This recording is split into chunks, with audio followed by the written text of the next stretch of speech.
Hey sports fans, we have a 2008 Nissan Pathfinder here. Interestingly enough, Pathfinder, that originally was a name for an aftermarket conversion kit, four-wheel drive Dodge van made in the 1970s. So, not a very original name, and how often do you really need to find paths anyway? Most paths I've come across, they were already found. But, at any rate, we're going to take a look at the brakes on this unit and see if they're any good. The rotors look good. First thing, we took the wheels off and the rotors couldn't look better. So the brakes are actually probably just fine on this. But on this particular vehicle, since it's so easy to inspect them, we might as well pull back the caliper and take a look at the pads. That's one thing nice about these vehicles. They're really, really easy to look at the brakes. It's easy to see the front caliper, or it's easy to see the front brake disc, but it's not that easy to see the rear one. So if we take these calipers and we can loosen up the bolts, so you take off the top one. All right, so we can just pry back on this, and this will pull right out, and then we can take a look at the brake pads. This is a little clip that holds on the pads. It's just a piece of wire. There's a hole in the pad. It just goes right in the hole. No biggie, okay? Not totally necessary, but they're there. The condition of these brake pads here, they're not worn out. Depending on how you drive, you got at least 10,000 miles on them. Maybe 20 if you're a conservative driver. So now the situation's up to the owner whether you want to change them or not, because they definitely don't need to be changed today. But they will need to be changed sometime in the course of the period of time the owner has the vehicle. So a lot of times it'll end up being, regardless of which way you go, whether you put it off or do it right away, you're going to change the brakes on this one more time in the period of time that you own the vehicle. So that might influence some people to go ahead and replace them. All right, well, we tore this apart. We took out the brake pads that were on it, and they don't need to be replaced immediately, but the owner says the brakes are making noise, and you can tell by the wear pattern. You know, stuff gets in these brake pads, dirt and stuff, and they can make them make noise. And since it's a little bit about 10,000 miles need brake pads anyway, what the heck, we'll put some new ones on. You can see the difference. There's twice as much material on a new pad. And so now what you want to know is which one's the front and which one's the back, or inside or outside rather. Which one's, well, see, that's got the two rings on it, and the caliper pistons are there. So the one with the tab on it here, that's going to be the one that goes on the inside. And this one here is just a marking. The inside of that caliper would look just like that, and that's going to be your outside one. And lucky for us, these pads already have the shims on the new ones, so we don't have to worry about using the shims from the old pads. So all we got to do is put these new ones in, and we'll be good to go. Okay, what we're going to do here now is we're just going to put some grease on these caliper slide pins. Even though they're in such nice shape, it's hardly even worth monkeying with. But as long as I did it, I might as well put a little dab on there. They got plenty of grease. It's plenty clean. I don't really even have to clean it off. I guess I will, but everything's in really nice shape. So we'll just do these one at a time, because on this car the bottom's different than the top. The bottom's got this rubber sleeve on it. Then just put it back in, it'll plug into the rubber. Now we'll take off the top one. You just hold onto your boot and just twist the pin a little bit, and that's all there is. Everything is in really nice shape on this car. So we don't really have to clean up things that much. But as long as it's apart, and as long as I got the brake grease, we'll go ahead and do it. And once again, I'll just put that slide pin back in. There, I got a little bit of grease on the outside, so I'm just going to wipe that off. Now you kind of make sure your hands clean so you don't get grease all over your new brakes. like I say, we determined that the inside pad is the one with the tab on it, because that's got those 2 round circles on it, and those were made by the pistons on the caliper there. So we will have to push them back to eventually here. And then these pads just slide in this way. Obviously, it's got to be, your rotor's round like that, so your pad's going to go in like that. It's not going to go like that, you know. So, and then it's got these spring deals. This is different than most cars I've seen. The retainers. It's just a piece of spring steel there. There's one exactly like it on top. And this ear right here, you put right in that, right into that spring clip there. Now, just because these pads, this is where it slides on the mounting surface. So they say you should put some grease on these to aid in the brake caliper sliding back and forth. Now, I have never in my life taken apart a car, brakes on a car, where this wasn't dry. They're always dry. Now, people grease them when they put it together, but that grease always goes away. They're always dry. So I honestly don't know how important this is. I just know I've seen service manuals and videos and all kinds of other things where they tell me I should do it. So I'm really just doing it to show you the proper way of doing it. I honestly don't think it makes a hill of beans worth of difference. I'm going to put a little more light on this so you can see on the front side. It might be a little bit easier to see. This spring tab, this piece here goes right between there and that spring tab. And it just pretty much plugs in, and there's one exactly like it on top. So it's sometimes easier to put the top one in first. Let's see here. Or it might be easier to put the bottom one in first. Let's see how it goes. There we go.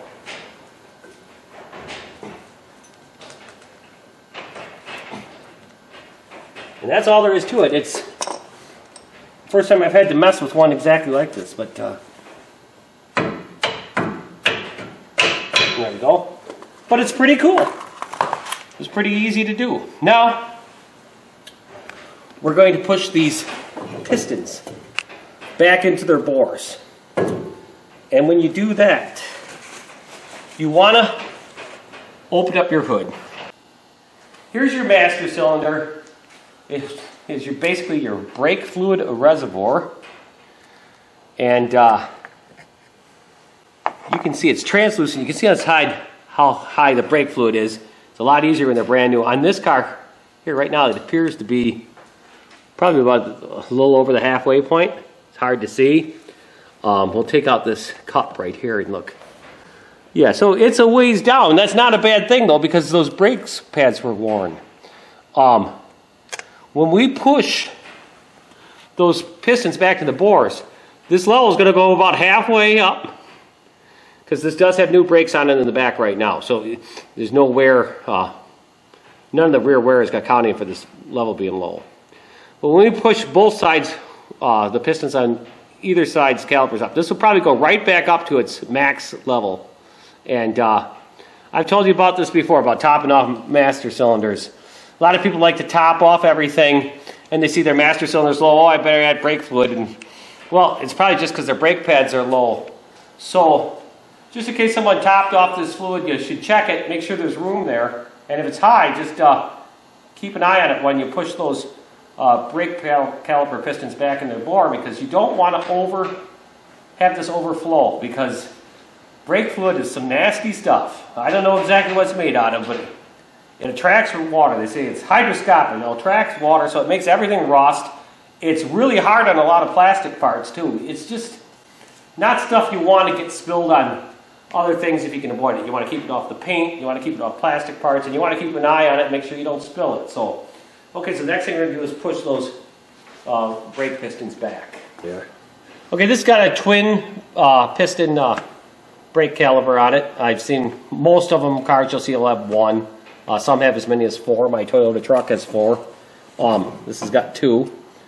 And usually I use a big C-clamp to push these back.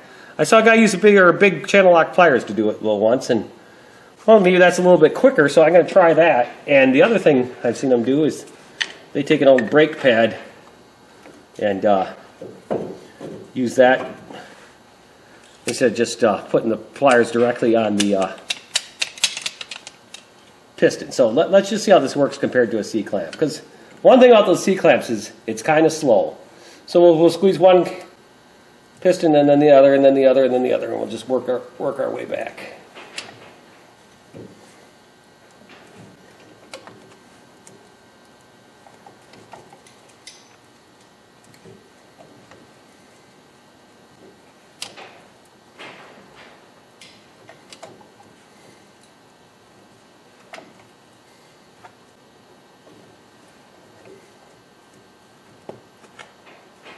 It feels like they're squished in as far as I can squish them.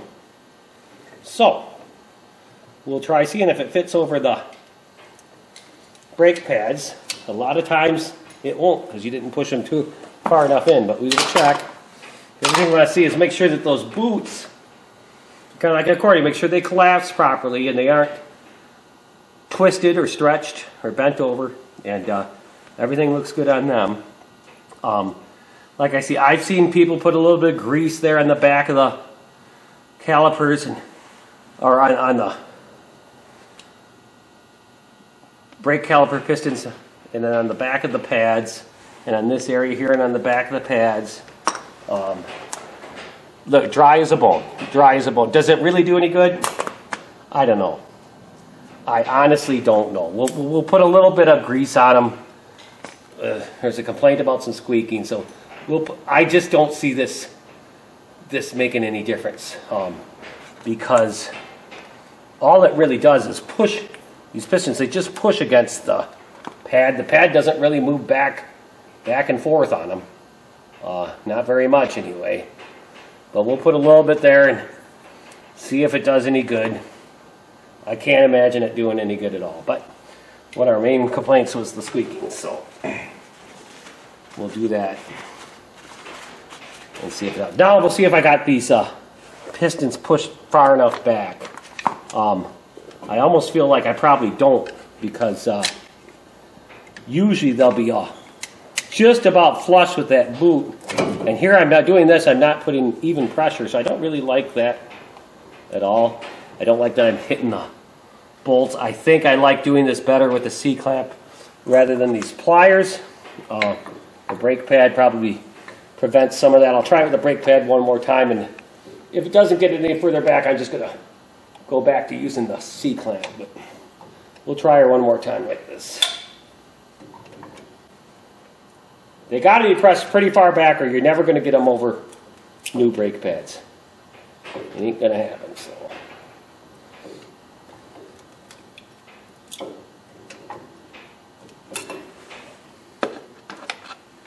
They're a little further back now,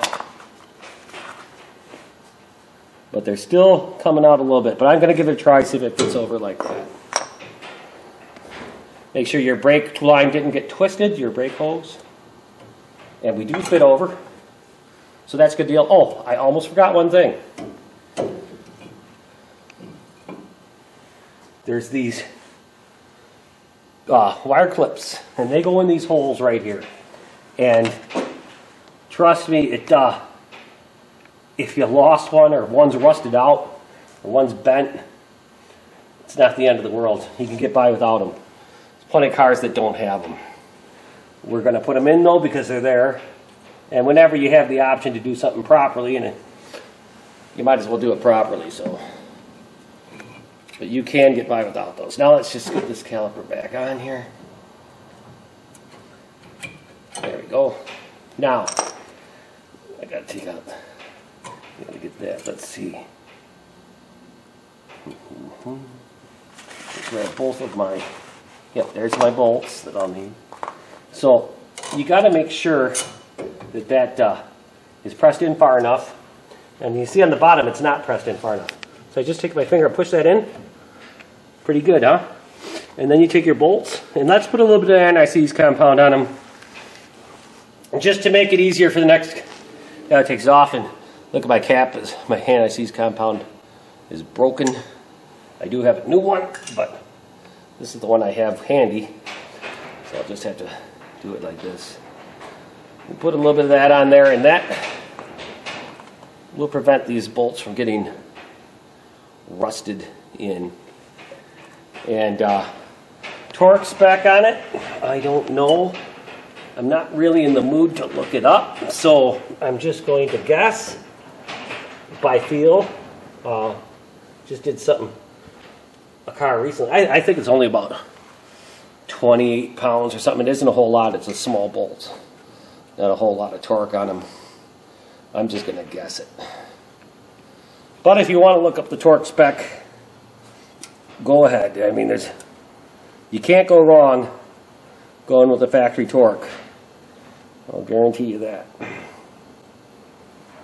But it was a pretty good design, because this is the first time I ever monkeyed with brakes on a Nissan, or a brake that looks exactly like this one, and I kind of like it. It was a pretty easy job to do. I wouldn't even have had to take this part all the way off, but it was easier to see what I was doing with the video, and it was a little bit easier to get things, but you can just take off the top and just flop that back.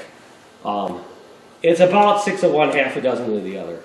On this one here, a good pull. You know, that'll be a good. We could look up the torque specs and do that, but that's going to be okay.